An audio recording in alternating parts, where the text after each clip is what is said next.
Салям алейкум, в етері телеканал АТР. Я вдячний усім, хто дивляться нас в різних країнах світу, по всій Україні і в тимчасово окупованому Криму. Кожен з нас має для нас дуже велике значення, і наша солідарність у війні проти росіян це надважливо. І тому я завжди запрошую в гості до наших етерів людей, які, власне, для мене, значить, є певними символами спротиву. Цей спротив може бути різним. В першу чергу, звісно, військовим. І ми беремо інтерв'ю багатьох військових, хто може це давати. Але є і такий громадський спротив творчий, спротив волонтерський. І одним із яскравих представників він зараз стане заперечувати, казати, що він ніхто і що він нічого не значить, що він нічого не робить, але це неправда. І не завжди треба вірити письменникам, тим більше поетам, тим більше, які співають свої вірші. Розумієте, це ж яка хвороба. Пише, сам співає, сам книжки пише, і ще звати його Руслан Горовий. Ну, як з цим жити, я не знаю. Привіт, Руслане. Привіт. А що ж ти мене позвав, якщо ти мені не віриш?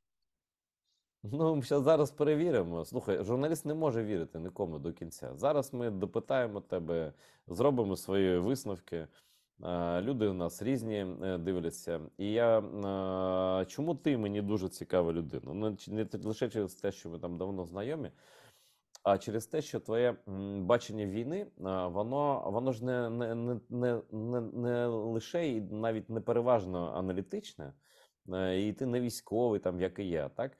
Але це дуже близько з перших днів до лінії фронту, до окупованих, до звільнених територій, до людей, які там живуть.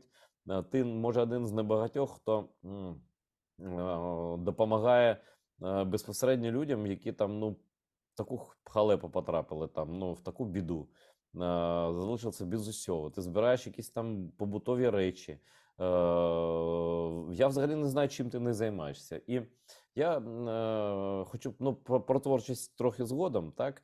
Я хочу сказати, яким ти бачиш сьогодні, теперішнє, сьогоднішнє волонтерство, бо воно теж змінюється. І потреби були інші, і вони змінюються. І вже майже рік повномасштабного вторгнення. Що змінилося, що ти бачиш, які зміни ти бачиш через свою діяльність волонтерську, так? В принципі, в волонтерському русі. І на що треба звернути увагу, і багато ж людей просто дезорієнтовані, вони там, може хтось там не замислюється, просто допомагає великим проєктам. Це добре, так, та, але є не лише великі проєкти, тощо. Тобто, як ти просто розкажи людині, там, пересічному громадянину, небайдужому, інші нас не дивляться, да? Що зараз найпотрібніше, найправильніше робити, як поводиться людині, яка хоче, не воює, але хоче допомагати війську, допомагати цивільним, да будь-кому. Ну, дивись, почнемо з того, що будь-яка волонтерська діяльність, вона робиться не для когось. Кожен волонтер, що він тобі не розказував, в першу чергу робиться для себе, для того, щоб залишатися людиною в певний момент. Розумієш? Ті, назвемо їх так, волонтери теж, які опинилися в якійсь певній ситуації, мали доступ до якихось матеріальних цінностей, просто тимчасово щось помогли комусь, вони теж мають місце бути, але це не є волонтерством у певній мірі. Ми це переживали вже починаючи з 2014 року, коли спочатку всі кинулися, абсолютно всі допомагати як можливо армії по всім напрямкам, що стосується і військових, що стосується поранених, що стосується сімей загиблих і всього іншого. Потім поступово ця хвиля пішла і залишилися лише ті, для яких волонтерство стало синонімом слова життя. Тобто ті, які не можуть жити в інший спосіб, дивитися в дзеркало і вважати себе людиною. Тобто, так сталося і зі мною. Оскільки я не воюю, тому що сліпих і підсліпкуватих вояк у нас і без мене вистачає. Розумієш, що я намагаюся бути ефективним там, де я можу, і максимально ефективним щоб мені було не соромно дивитися в дзеркало. Саме тому, побігавши рік тому по військкоматах, я зрозумів, що максимально, що з мене може получитися, ну, я буду десь чистити картоплю на другій лінії. Да? Ну, це дуже шкода було б витрачати цілий рік життя на це, оскільки я вже розумів, де я можу бути ефективним. Тому, маючи досвід попереднього спілкування і з військовими, і з цивільними, я маю на увазі на Донбасі, куди я їздив з 2014 року там чи не щотижня, я весь свій досвід накопичений перекинув на те, щоб допомагати людям на деокупованих територіях. От і все. Просто я зрозумів, що кудись я можу дістатися в зв'язку з тим, що в мене більше можливостей, ніж у середньостатистичної людини. Бо все ж таки я телевізійник, я режисер, я журналіст. Мені було по перших порах легше. І я почав прориватися туди, де люди були після окупації дезорієнтовані, потребували невідкладної допомоги абсолютно різної, починаючи від медичної допомоги, починаючи від просто вивезення їх подалі від обстрілів і всього іншого, і до відновлення і всього іншого. Ну, от якось так, якщо дуже коротко. Я перепрошую, що я не назвав всі твої якості і фахи. Не треба, достатньо. Це значить, це відбулося через те, я зараз це усвідомив, що для мене ти маєш професію дуже добра людина. Ось я не знаю, це все об'єднує, всю твою творчість і що завгодно. І вірші, і книжки твої, і твоя журналістська діяльність, там, і якась там впізнаваємість. Ти де ти опиняєшся, там точно, ну я спокійний. Тобто, якщо ви хтось ось бачите, я це гарантую, якщо ви десь побачите лайк Руслана Горового, або він особисто присутній, або його посмішку десь, або ту дивну бороду його, там, це обличчя, ну таке не дуже звичайне, то це гарантує якість людей, які навколо. І це точно абсолютно жодної копійки не прилипне нікуди. Це абсолютно неможливо. Я тут би хотів ставити одразу ремарку, що стосується всіх волонтерів. Кожен з вас, коли ви даєте гроші, хоч кому завгодно, хоч які-небудь гроші, навіть це буквально копійки, ви маєте бути для себе особисто точно переконані, що ви цій людині довіряєте. Бо інакше вас буде це гризти. Навіть якщо людина буде криштально чесна, а ви їй не довіряли в якийсь момент, то ви знайдете мільйон причин, чому себе потім картати і цю людину картати. Тому ще раз кажу, тільки там, де ви абсолютно впевнені, тільки тому завжди давайте гроші. Є сумнів, краще не давайте ніколи, тому що, повторюся, людина може бути чесна, але однак в ваших очах це нічого не буде вирішувати, і вас буде весь час це бити. Вас буде це картати, ви будете себе картати за це. За те, що ви дали гроші. Ти особисто стикався з недовірою такою, ну, до тебе або до чесних людей, і через що це відбувається? Через ці постійні, я перепрошую, але це правда, так? І просто зараз я можу відкрити стрічку там на Фейсбуці, і там відбуваються скандали між волонтерами. І я, в принципі, вже розрізняю, ну, тому що я особисто знаю, давно за цим слідкую людьми, там, сам займаюся чимось там деколи. А люди ж просто, коли дивляться на це, думають, ого, нічого собі, що тут відбувається в цьому суспільстві волонтерському. Як розібратися? Які є критерії, ну, крім особистого знайомства і там особистого досвіду на спілкування, репутації? Від хейту ніхто нікуди не дінеться. Неможливо бути прекрасним для всіх людей. Хтось Ні, ну любить що таке хейт, я знаю не гірш я за зараз тебе. поясню. Да. Хтось любить в окулярах, хтось без окулярів. Це все перекладається і на волонтерство. Коли ви обираєте, кому допомогти, ви керуєтесь абсолютно інтуїцією. Абсолютно спочатку інтуїцією. Ви не можете знати до кінця людину. Саме тому спочатку вам людина має як мінімум подобатися, а потім ви намагаєтесь з'ясувати, чи є перед вами не аферист. От і все. І саме так я вважаю, що треба допомагати. В будь-якому разі ви маєте мати якусь емпатію до людини, яка буде потім користуватися умовно вашими грошима. Саме тому, а від хейта ніколи цього не можна уникнути, тому що в нас в українця та не тільки українця, а просто українця це така ментальність зафіксована, що де два українця, там три гетьмана. Кожен абсолютно точно знає, якщо він особисто б на місці того чи іншої людини чіткіше б розпорядився грошима, або точно б зробив краще, але в той самий час він того не робить. Тому залишається просто, що він про це розмовляє, комусь щось розказує, і так з'являється хвиля хейту. Так само хвиля хейту з'являється від нерозуміння якихось процесів. Ну, коли кажуть там, а я там ту штуку бачив за 2 гривні, а ви їх купляли за 3. Коли починається потім розбирання цих історій, з'ясовується, що коли тобі нужна там одна штучка, да, то ти її можеш купити. А якщо у тебе величезна партія, яку треба замовляти, десь через посередники, і там накоплюється купа всього. Саме тому, до речі, я вирішив, що циганський двіж, як я його називаю, ми з друзями, які зараз робимо, ми не збираємо гроші в українців. Ми не збираємо гроші для відновлення села. Ніяких грошей ми не збираємо з українців, які живуть в Україні і які тимчасово покинули Україну в зв'язку з інвазією кацапською. А Ми, за чиї ці гроші волонтерські у вас? так я ж намагаюся договорити. Мгм. Є два напрямки. Перший, у мене, як у письменника, який шастав по світу дуже багато і ефективно, є багато друзів, які поїхали з України давно і вже там стали на ноги. Хай їх там буде там знайомих 100, ще їх трошки більше, можливо, знайомих і таких гарних знайомих. Да? І якщо я в них, коли закінчуються гроші на щось, потрошку прошу, воно, по-перше, не б'є їм по кишені, по-друге, вони точно знають, з ким мають справу, і бачать, що відбувається далі.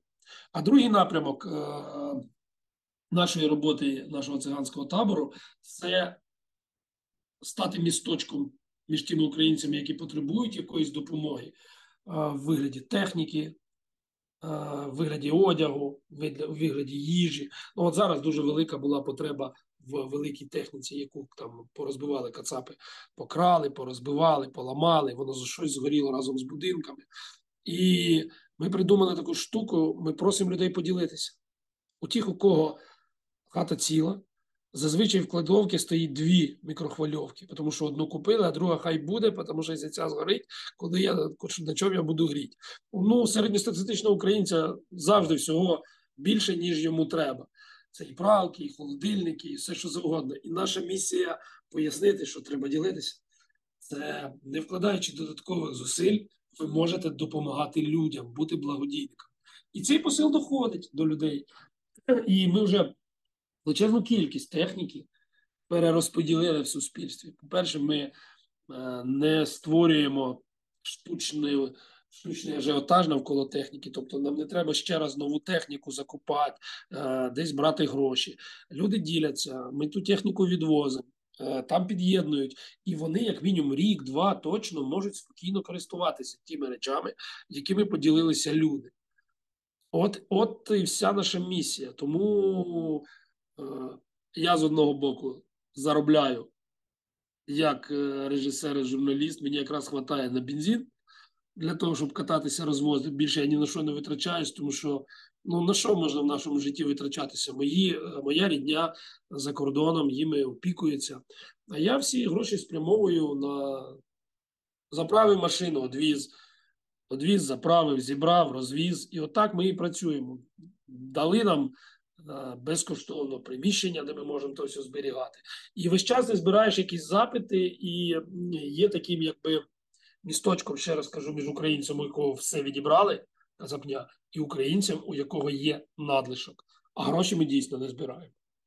Ну, В тому розумінні, як більшість. Тільки на військових, коли дуже швидко треба. Ну, у кожного свій підхід до волонтерства. Абсолютно. Наприклад, там хтось принципово не збирає гроші в інтернеті, наприклад, да, збирає лише особистими каналами. Хтось інший, кожна людина, яка хоче допомагати, вона зрештою знаходить свою нішу якусь там і працює. Ти цікаву нішу знайшов, і спосіб цікавий. Я Хочу До цього лише підвів мене мій досвід особистий, от і Ну, все. зрозуміло, ну у кожного він свій, кожен має своє Абсолютно. коло знайомих, колишніх знайомих, нових, старих, там іммігрувавших, там і неважливо. Головне, щоб працювало. Я хочу, знаєш, що уточнити. Ну, по-перше, хочу зробити ремарку для людей. Всі знають, що наш телеканал дуже толерантний до всіх і меншин, в тому числі, коли циганський табор каже горовий, це не принижує націю ромів. І це циган Давайте просто я поясню. да, Давай я ти поясню. поясни сам, бо Це да, дуже слово просто. циган, воно спочатку мені роми казали, що це типу раб, ну, типу, нижча каста, щоб щось таке, да. Це дуже просто. Я не є ромської національності. Мої друзі не є ромами. Але ми себе називаємо циганами. Ну, я міг би назватися Травелерс, ще якимось тими, тобто людьми, які весь час в Русі. Тому і ми називаємо циганський табір, Мгм. циганська кібітка, циганський Ну, двіж. це про рух, Це фактично не є це рух. ознака, Це рух просто так. це ознака нас. От ми себе вважаємо, ми такі кочівники. Ну, якщо б ми зараз себе під час цього всього назвали там кочівники, ну це якась дурня, тому що орда у нас одна. А ми нормальні, ми цигани, ми розберемося з усіма роми, цигани. Ми не на кого це говоримо, ми говоримо на себе. Це в цьому є така глузування якесь зі свого. Ми себе не придержуємо свою роль, але ми ставимося до цього досить так з гумором, до нашої ролі на цей момент. От і все. Та зрозуміло, ну ми ж все пам'ятаємо, просто всі звикли вже до жидобандерівців, да, нібито це образливо Я звучить. думаю, що слово циган поступово, якщо нам вдасться, прибере якісь негативні конотації. От і все. Ну, взагалі, наднаціональні, я думаю, конотації якісь. Такі, знаєш, лайфстайл такий своєрідний. І ти його Чому ні? дотримуєшся. Треба сказати, що ти відповідаєш собі. Я ціную в житті в своєму, я дуже глядачам скажу, лише тих людей, які відповідають собі, які і в кадрі такі самі. І коли ти зустрічаєш десь людину, і вона така сама, і вночі, і вдень, і взимку, і влітку, і вчора, і позавчора, і завтра. Слухайте, уточнюючи запитання маю. Завжди є дилема. Допомагати великим фондам або невеликим. Це, до речі, дилема не лише українська, та так само в Литві є великі проєкти, там збирають великі гроші на великі, класні, важливі речі. Є невеликі проєкти, так, де допомога невелика, але її теж треба збирати. І вона така адресна, вона не йде на закупівлю там партії, там дронів або там чогось такого, да? Але на щось конкретне для конкретних людей по конкретному напрямку. Як людині, а що корисніше? Я просто як людина, яка зросла не тут, я це слово іноді путаю, а сенс абсолютно різний. Що корисніше? Допомагати великим фондам або по конкретним проектам типу твого? Річ у тім, що вам ніхто не дасть однозначної відповіді на це питання, якщо він не причетний або до великого фонду, або до маленького. Це може так варіюватися. Я б сказав так: ви все маєте робити на довірі і інтуїції. І неважливо, якщо так сталося історично, що ви довіряєте великому фонду, тримайтеся його. Якщо ви довіряєте, тримайтеся. Якщо ви звикли бачити швидкі взаємодії, швидкий рух певних ваших коштів, які перетворюються на щось необхідне, ну, коли мова про маленькі, да, там зібрали, бігом, відвезли, все, значить ви підтримуєте маленькі.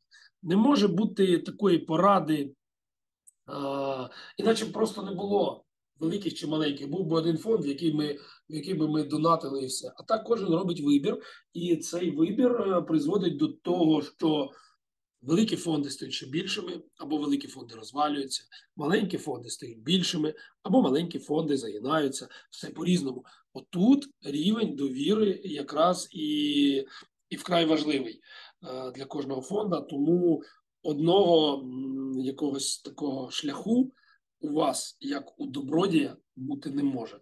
Ви просто маєте зрозуміти, що для вас особисто буде найбільш ефективним фідбеком. Ну, Коли ви тобто, побачите, як що тобі результат особисто, да? доїхав, або ви купили разом з країною там 100 БПЛА. Я не знаю, але кожен має це для себе з'ясувати. Ну, можна комбінувати, тобто можна Ну, підтримувати безумовно. великі проекти і бачити великий результат. І можна мати Безумовно. невелику ідею і бачити одну щасливу дитину, наприклад. Через Абсолютно. да. Я про дітей. Ну, це твоя тема, яку ти колись розпочав. І я тобі дуже вдячний за це. Хоча я цього хлопчика не знав, звісно, і більшість людей у світі його не знала. Але вся Україна завдяки тобі і твоїм друзям, музикантам, іншим там, ну, будь-кому, знає ім'я харківського школяра Дані Дідіка, якого було вбито в терористичний спосіб росіянами. Ну, росіянами, давай правду казати. Ну, так і є. Росіянами і їхніми посіпаками, які їх навчили. Так, Абсолютно. терористи, російськими терористами. До речі, ще тоді всім нормальним, притомним людям було зрозуміло, це терористична держава. Вона в будь-який спосіб, ну просто зараз це всі бачать, а тоді ще не всі. Думали, що це окремі випадки, якісь там екстремісти. Там ні, це система, це Це сітка. системний підхід, абсолютно імперський. Да. Даня Дідік. Ось зараз. Є багато сімей, які, ну не багато, але багато. 500 дітей вбили росіяни. Це кого вважати ще, як рахувати? Діти там, не діти, підлітки. Але це страшні цифри, так? Хтось поранений, хтось там проблеми зі здоров'ям, там, ну, що завгодно. Як ти бачиш взагалі дитячу проблематику цієї війни? І що головною проблемою дитячою є? Дивіться, дуже велика кількість на непідконтрольних територіях, на окупованих територіях дітей вивезена в Росію. Ось, я про це хотів сказати. Я, наприклад, був дуже багато по Харківщині, по куску Луганщині, по Київщині.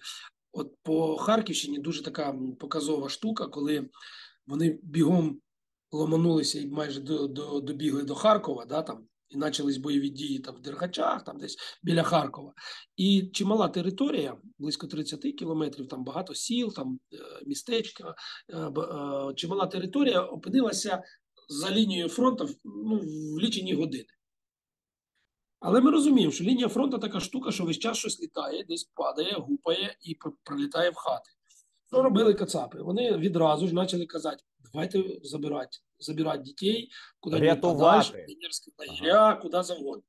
Угу. Будь-яка адекватна людина, яка народила дитину не для того, щоб її вбила ракета, будь-яка, вона намагається дитину врятувати і відвести подалі. Вибора у українців було небагато. Хтось, безумовно, хотів цього, якийсь є такий відсоток. Ми зараз не про це говоримо, а по принципу. І люди віддали дітей в піонерські табори, типу. А потім, от зараз, коли деокупувались території, люди вимушені були поїхати в Росію за своїми дітьми, які там опинилися в окупації, і стикнулися з проблемою, що їм зараз дітей не віддають, що розказують, що вони ніхто і звати їх ніяк, що дітей будуть усиновлювати росіяни, або будуть вони якось там в дитячі будинки. До кінця ніхто не знає.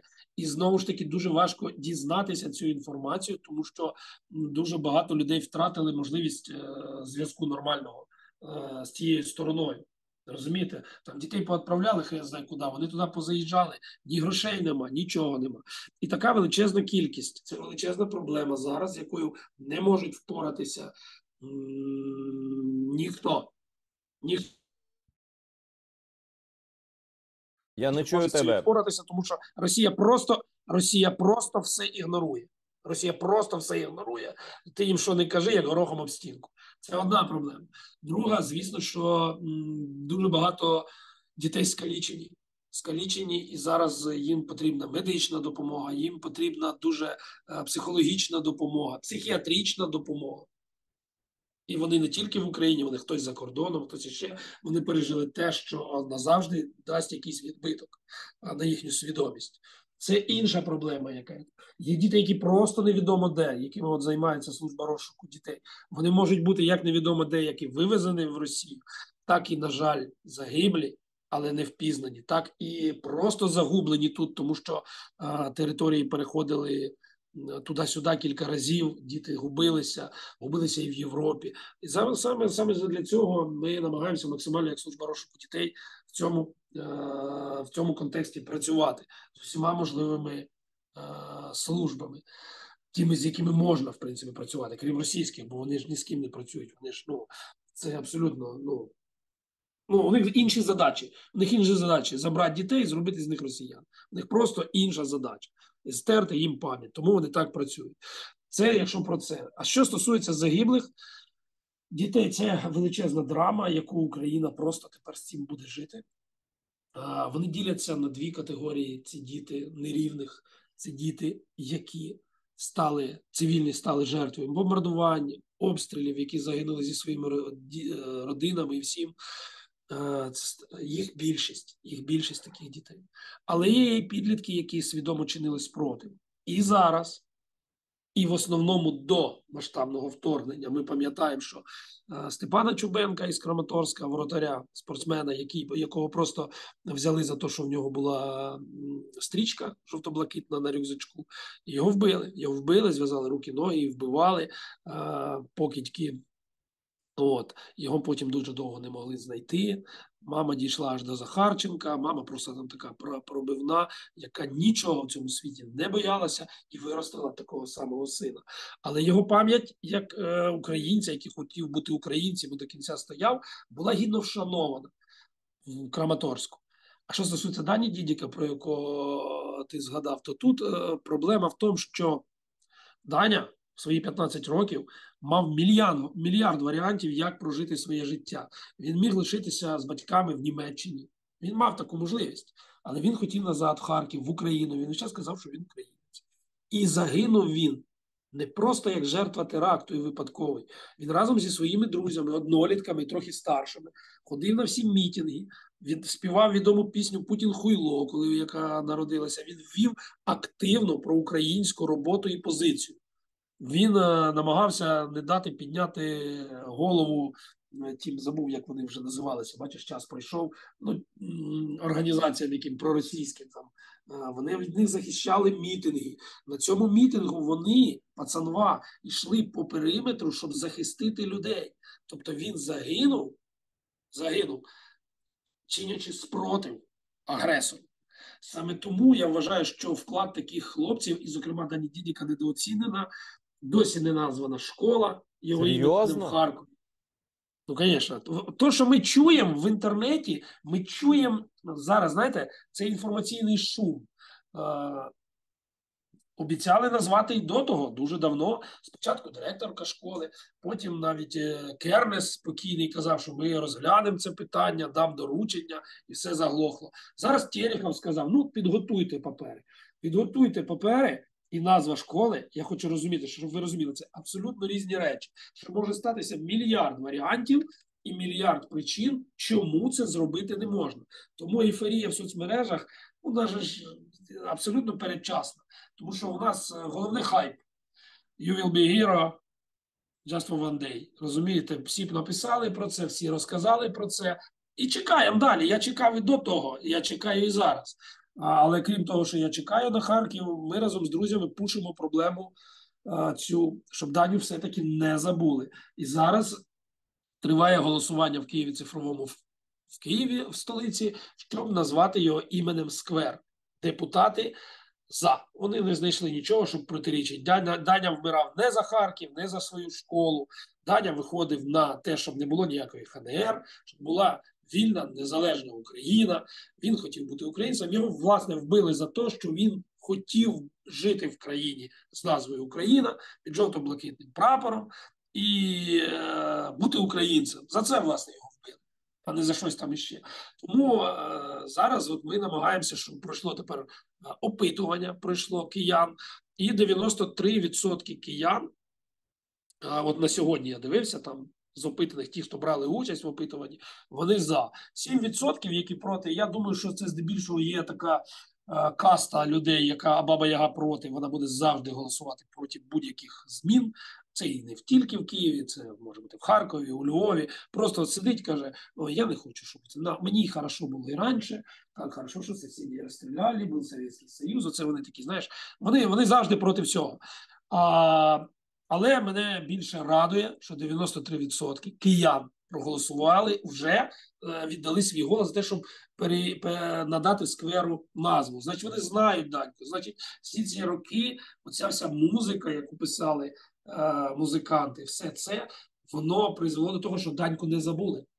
Ось що головне. Даню Слухай, пам'ятають. Абсолютно точно знають, хто це, за що він загинув.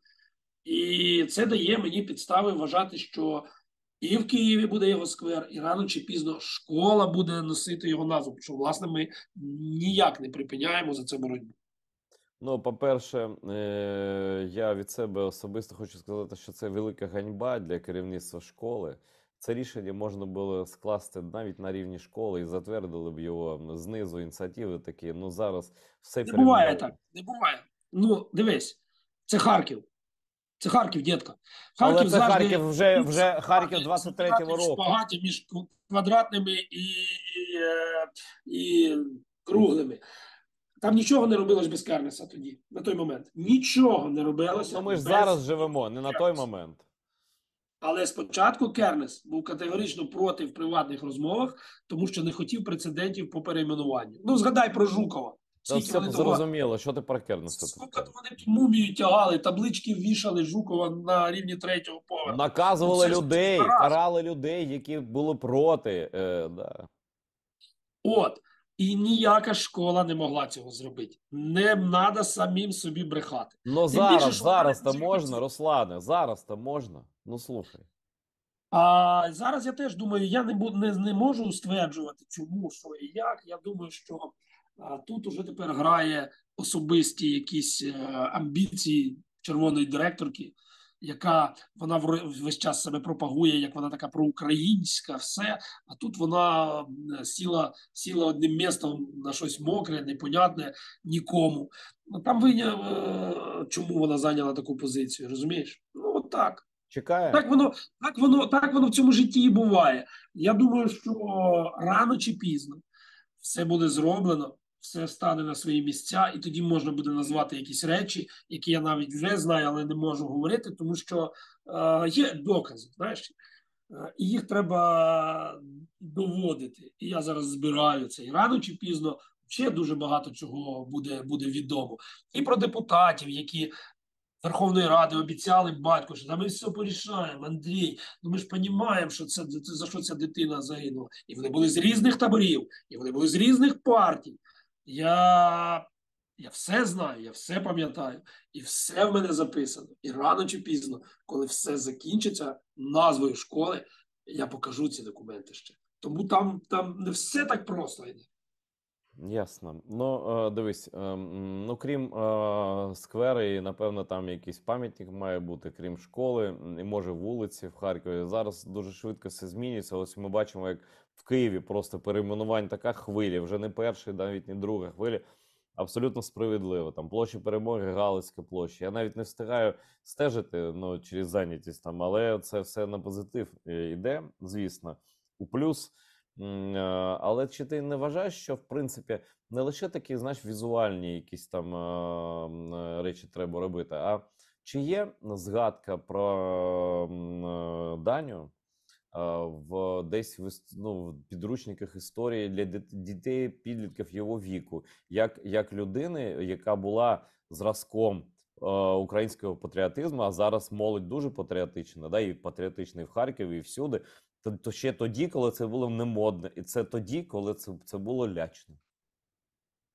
Вся література дитяча, я маю на увазі навчальна література, вона проходить певні етапи. Вона так швидко не робиться.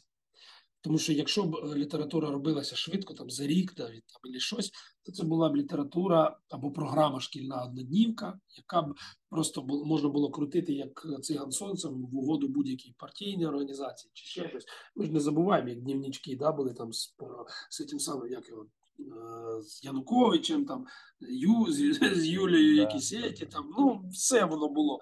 Кожен, на жаль, із правителів свого часу відмічався так чи інакше в цьому. Я думаю, що після перемоги буде глобальне переосмислення, і тоді за це мають взятися історики. Ми ж розуміємо, що зараз історики теж воюють. О, це Хороші жах історики, абсолютний, величезна да. кількість теж воюють. Да?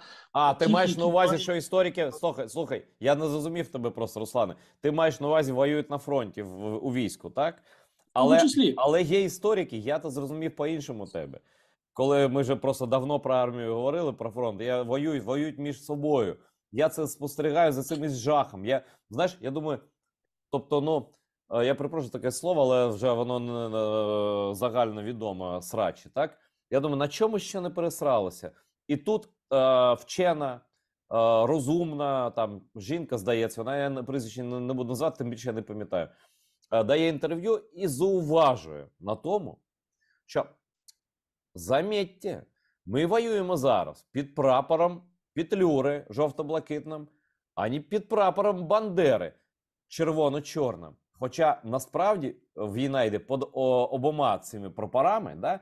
Але навіщо взагалі такі теми підіймати? І взагалі я хочу з тобою, як з людиною доброю, але з дуже тонким почуттям і смаку, і справедливості, поговорити про цю культуру або субкультуру срачів на порожньому місці. Ось такий приклад. Петлюра або Бандера – це точно те, що нам потрібно зараз обговорювати в суспільстві? Я скажу образно. Колись у мене запитали, а нащо на Майдані там звалили того Леніна біля Бессарабської площі? Ну кому він? Ну що вони того Леніна трогали? Я тоді відповів людині, що якщо замість того, щоб вбивати один одного, вони валять Леніна, то це кращий варіант викиду енергії. Срачі тримаються рівно кілька днів. Всі ці срачі так чи інакше будуть основою для вивчення з одного боку. З іншого боку, десь учасники цих срачів приводять якісь аргументи, які, можливо, будуть в майбутньому використані істориками. Я не беру абсолютно ніяких участі в цих срачах. З одної простої причини. Я не бачу в них сенсу. В мене немає на то життя, в мене немає на то часу. Мені кажуть, що я там живу у своїй бульбашці, що там треба ворогів трошки читати. Я кажу, щоб що? У мене не вистачає часу друзів читати. Я реально зайнята людина. В мене війна зайняла весь можливий простір мого життя. Я не встигаю з дитиною спілкуватися. Я не встигаю з дружиною, не можу спілкуватися. Да? Я весь віддаюся. І мене на ці срачі не вистачає. Я навіть бачу їх, я там заглядаю, дивлюся, але це просто соціальна мережа. Це просто соціальна мережа. Хай воно все, ви не пам'ятаєте, ні ти, ні я не може пригадати, про що були срачі в червні. Про що були срачі в червні? Ну вони ж були. Ну ми ж не можемо по-другому, ми ж весь час серимося. І якщо ми з тобою будемо говорити в червні цього року, повір, і я задам тобі питання, про що були срачі в лютому, величезна ймовірність, що ми з тобою не згадаємо. Хай собі, блін. Головне, щоб в цей самий час донатили на армію, допомагали ближнім, підтримували все і намагалися зробити, що можуть для того, щоб перемогти якомога швидше. Все. Я думаю, що знаєш, такі, як сказати, дострокові вибори між Петлюрою і Бандерою можуть робити лише ті люди і брати в них участь, в яких дійсно забагато часу. І я не вірю цим людям, що вони щодня думають про те, як допомогти армії. Ну не вірю, просто не Навіть вірю. якщо для них воно важливе, хай воно для них, Так, особисто для них важливе. У мене на це часу. Для мене ні, я теж можу взяти участь в будь-якому срачі, я маю свою думку. Але навіщо вона там? Свої 5 копійок вставити? Я що там, свої 5 копійок вставляв чи 3 копійки в газовний автомат в Радянському Союзі. Ну, все, досить уже. Ну.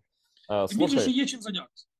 Ну, слухай, я от ось хочу зосередитися на... Це важливе питання. Це не лише про срач, а це просто про такий певний лайфстайл. Певний шар людей, я маю на увазі саме інтелектуалів. До інших я не маю питань, в принципі. Ну, тобто, до розумних людей, скажімо, інтелектуали це занадто тонко, ну просто розумні люди. Да? До дурнів не маю питань, ніколи в житті не мав. Але ось мовне питання.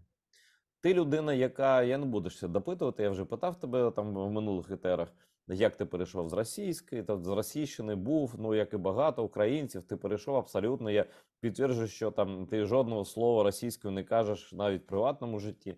Тобто, ти знову ж таки людина, яка відповідає тому, ким вона є, так? Але я бачу, що мовний гайп, тобто абсолютно штучна, підіймається тема мови.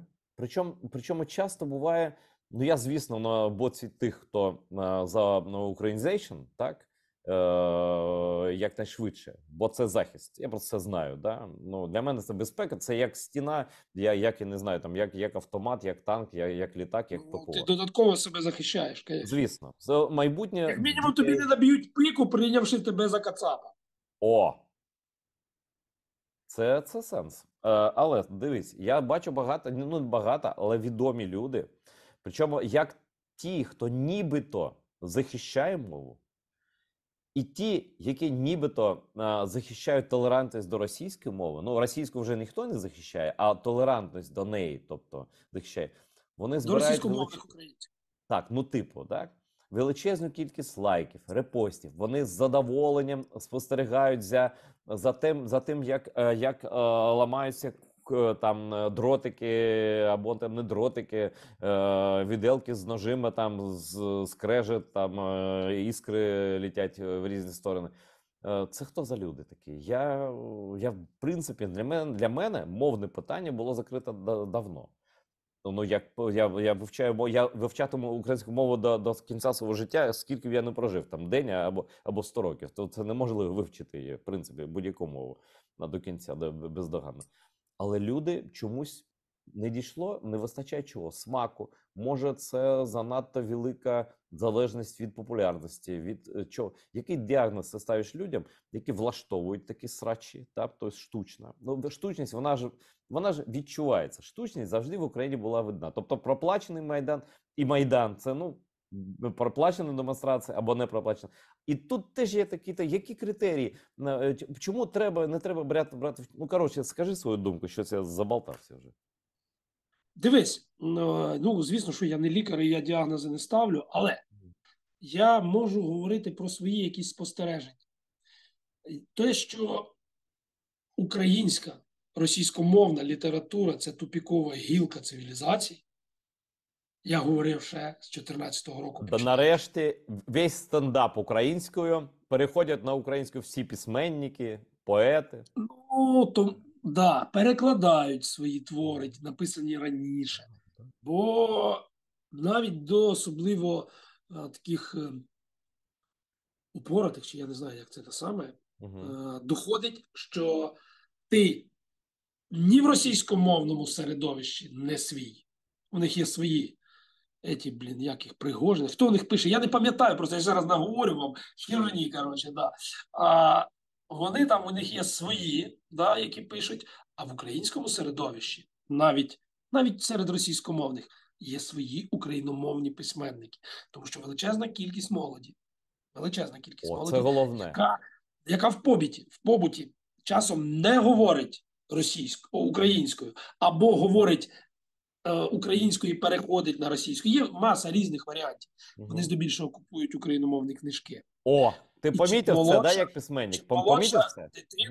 Чим молодша дитина, тим більше україномовних книжок купуються їй батьками. Точно. Це нормально, це зрозуміло, тому що вже зрозуміло, що якщо ви розумієте, що країна-агресор – це Росія, то ви ніколи не пошлете свою дитину туди вчитися, якщо ви в цьому переконані. Навіть якщо ви російськомовний.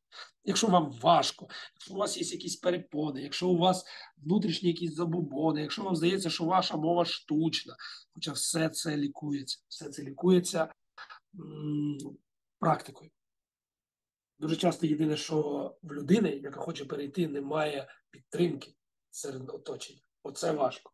Я всім кажу, що якщо раптом ви бачите людину, яка хоче перейти на українську, намагайтесь її підтримувати. У мене є дуже хороший приклад. Мій друг Саша, один з друзів, я просто не хочу називати його, немає в цьому ніякої потреби. Він для себе вирішив, що буде говорити українською, було дуже важко. Він дуже це повільно говорив, з великими помилками. Він для сам вирішив, чи треба йому підказувати, чи не треба. Ми б це проговорили. І вже через півроку цього хлопця неможливо було впізнати, як він шепетав українською. Він пройшов всі етапи самоукраїнізованого українця. Спочатку йому було важко, потім він навчився, він став українцем, потім йому стало бісити, що навколо говорять російською.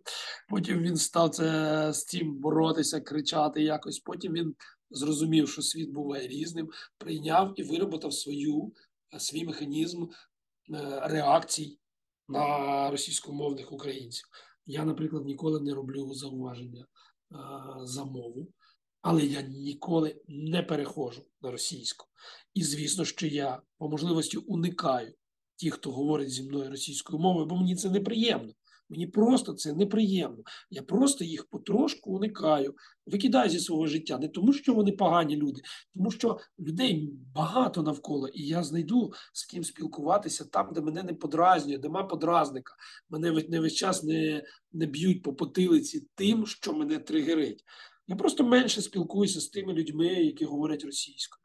Я з ними спілкуюся тільки виключно тоді, коли мені або їм щось дуже конкретне потрібне. Але ніяких задушевних бесід і ще чогось я з ними не веду, бо в мене з'явилося інше коло і все таке інше. Що стосується чиновників, сфери обслуговування, то там я даю собі розгулятися, коли я хочу, коли в мене є настрій. Я тролю, я намагаюся, щоб вони зрозуміли, що я їх тролю.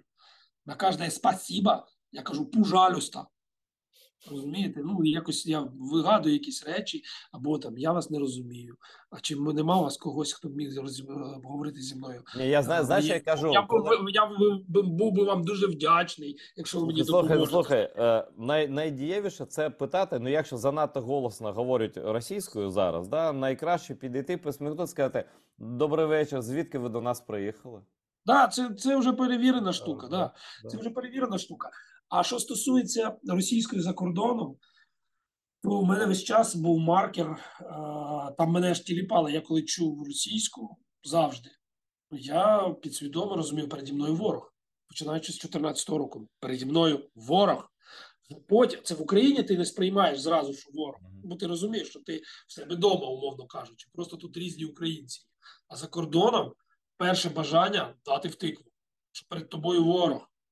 Перед тобою ворог, а ти такий, якби зі своєї бульбашки виліз, і з заповідника, який сам собі створив, там, заказника, де всі спілкуються українською, всі нормальні люди, і тут таке, тобі!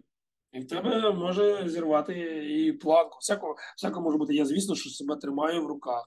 Але був у мене випадок, коли я в Америці побачив людину, вони зараз дуже ховаються. Русські в усьому світі намагаються косити під українців, під молдован, згодно. Ті, кого вони весь час считали, принижували, ті, які виїхали туди, вони намагаються під них косити. Вони намагаються там одіти якусь там з вишиванку, тризуб, да? Все, що завгодно. Все, що завгодно, що на машину наклеїти, тому що був один такий період, коли хейт сягнув страшних висот, і в Америці, наприклад, могли просто тобі за російський прапор порізати шини. А порізати шини, воно в страховку в Америці не входить, і це дуже дорого. Потім куплять шини кожен раз, колеса. Тому там вчили дуже швидко цьому. Я бачив навіть такі, доходило до якогось там БЛМ, висить прапор, і український прапор. Або там десь этот самий, я забув, як він називається, геї, лесбіянки, і українські. Всі спільноти, які можливо, незалежно від якихось таких речей, підтримували українців. І ніде не було російських прапорів. І тут на заправці я побачив одне чмо японське, яке стояло, воно був триколор, написано «Росія». Я доклав максимум зусиль, щоб вивести людину культурно з рівноваги, щоб він дьорнувся, і тоді він отримав на законних основаннях втику, бо навколо були камери, це була АЗС. Ну, він поняв, він абсолютно зрозумів, що А він був і він кацап, стояв, а і кацап або читав, місцевий? слухав про Путіна, про пакети, про те, що А він Григорій кацап Дяк. був, Руслане? Він кацап був, да? Ну, знаєш, оскільки він розумів, що я говорю, плюс-мінус через слово, то він був швидше за все росіянин. Ну, футболки Росія, білий чувак, який намагався уникнути зі мною розмову із те саме. Велика ймовірність, що це був все-таки. Він же ж не сказав мені I don't understand. Навіть якщо б він був росіянин, і сказав I don't understand you. What do you talk? То тоді б я припинив цю розмову. Я стояв і так стібав його, скільки міг, скільки він заправляв машину, з надією, що він таки рипнеться. Був такий випадок, да, я теж людина, я Та ти часом молодець, викидаю емоції. зразок. Тому за кордоном маркер мова дуже сильно працює. Дуже сильно працює. І ще, що мене тішить, як би світ там були качелі, не відставився до нас, до того, що відбувається, але вони чітко знають тепер, що така Україна, що таке Росія, що Україна не Росія і все інше. Руслане, Отак. я не поставив тобі головне запитання в розмові з творчими людьми, яке традиційно йому років, напевно, 3000. Які ваші творчі плани? Ну, тобто, розкажи про творчість, про плани чому? Тому що все, що ти робиш, куди б ти не їхав, що б ти не писав, які б книжки би ти не пропонував читачам. І, до речі, це абсолютно підтверджує, що попит падає просто на російськомовну літературу, бо наступне покоління не читатиме російською принципово. Я це знаю точно на прикладі людей, яких найближче знаю. Да? Це просто пройдений етап. Якщо хтось не помітив, ну це горе йому, так? Але про тебе. Які плани, чим можуть люди, як вони можуть, де поцікавитися своїми планами, куди ти їдеш, де тебе побачити, поспілкуватися, подивитися концерт, спектакль, виставу, не знаю, купити книжки з автографами, потиснути руку, допомогти. Просто в тебе є там майже 5 хвилин. Річ у тім, що я ніколи насправді не планую писати щось. Тобто у мене немає такого ні дня без строчки, або там як Стівен Кінг якийсь там писав, або ще щось. Якщо я можу не писати, я не пишу. Я не пишу. У мене є чим зайнятися в цьому житті, а зараз тим паче. Але мені теж потрібна терапія. Мені теж потрібна терапія, тому що іначе можна самого себе спалити зсередини. Тому так чи інакше весь цей рік я писав. Тільки я писав в основному есе про те, що я бачив на деокупованих територіях. Вже готова майже книжка, яка називається «Жили собі люди». Вона буде двомовна, українська-англійська, а в англійському варіанті вона буде називатися «Answer upon a Nation». «Жила собі нація», умовно кажучи. Угу. Де я зафіксував, як на мене, порадившись такі якісь абсолютно важливі речі, які будуть цікаві нашим дітям, тому вона українською, нашим дітям, онукам колись, бо вони зафіксовані, ці історії вже вони є. І зараз більше вони будуть цікаві, можливо, англомовним, які до кінця не можуть поринути, доторкнутися до того всього, якщо вони, звісно, що не приїхали як волонтери або не воюють на боці України на фронті. Тому воно потроху все якось рухається. Театр стоїть на паузі. Зараз вистава. Голоси? Ні, чуваки не святкують або Ukrainian, вона без мене з іншим актором іде в Одесі. Так що, якщо що, хтось буде в Одесі, ідіть, вистава живе. А, точно, я Слава переплутав назву, перепрошую. Да, я просто Ні, там теж хороша Просто назва. я зараз цим не можу займатися. Да? Я потроху пишу пісні, тому що це теж моя терапія. Вони народжуються самі. Я не сиджу їх, не пишу, я їх викрикую. Воно так чи інакше ці сни весни, так же і «Малюй малий» була написана, так було написано «Немає війни». Зараз ми готуємо з Євгеном Турчиновим, це з гурту «Собаки в космосі», «Жадані собаки». Ми готуємо пісню, яка називається «Ти ніколи не помреш». Скоро вона буде зроблена. Я думаю, що вона буде з кожного утюга, тому що отак. От у мене є таке передчуття. Пишемо, Працюємо, але саме головне це зараз допомагати людям, тому що є час для творчості, а є час для допомоги. Зараз моя країна, як би там може пафосно це не звучало, вона в мені, вона потребує моєї допомоги. Я максимально намагаюся її цю допомогу надати. От і все. А творчість вона нікуди не дінеться. Щось буде не таке, так таке. Я не дуже то переживаю за ці речі. Я багато виписую в Фейсбуці, яке теж стає терапією. Я багато знімаю історії людей, фіксую на моєму ютуб-каналі. Можна подивитися історії людей просто неймовірні, що сталося з людьми під час окупації, після звільнення, як відбудовуються, що пережили. Це теж фіксація моменту. Можливо, вона переросте в документальний фільм черговий, можливо, не переросте. Я не знаю. Час від часу я от зараз буде мене невеличкий тур Америкою. Там буквально 4 виступи. Я дуже короткочасно поїду. У мене буде по East Coast, тобто там Нью-Йорк, Філадельфія, Нью-Джерсі. Я покажу фільм трохи нижче неба і зробимо з дружиною такий промо-захід в підтримку українства як такого. Буде тобі враже. Ми його назвали. Люда буде читати свої вірші, в тому числі і відомий вірш «Буде тобі враже, так як відьма скаже», на якої написано вже купа пісень, реміксів і всього іншого. Я почитаю щось із того, що записав у своїх подорожах. Під час таких зустрічей ми намагаємося спілкуватися з людьми і показувати, що зараз відбувається. Тому що, як казав мій кум Вовка Санта, цікаво говорити з людиною, яка приїхала звідкілясь не більше, ніж 2 тижні тому. Тобто, якщо ви розмовляєте про війну з людиною, яка вже півроку там в тилу або лікується, в неї накладаються інші спогади, і вона вже сприймає і розказує ту дійсність не так.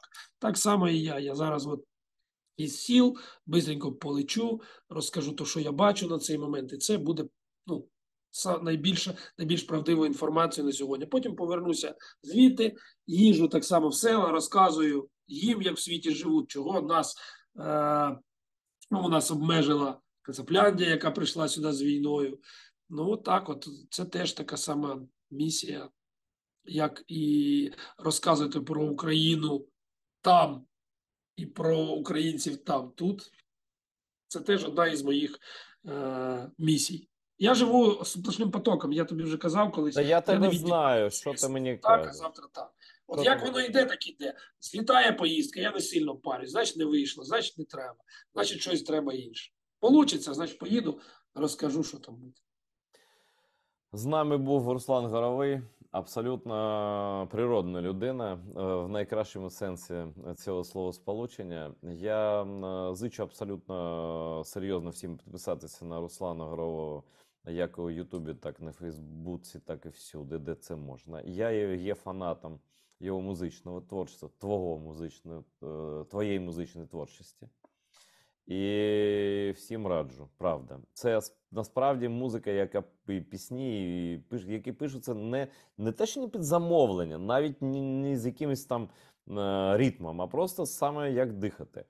Так, я в захопленні від тебе, від того, що ти робиш. Не коментуй нічого, бо ти дуже скромний. Просто посміхнися, попрощайся з нашими глядачами, а я завершу програму. Підтримуйте одне одного, наближайте нашу перемогу. Мордор маздає, Росія має бути знищена. Слава Україні! Амінь. Дивіться АТР далі.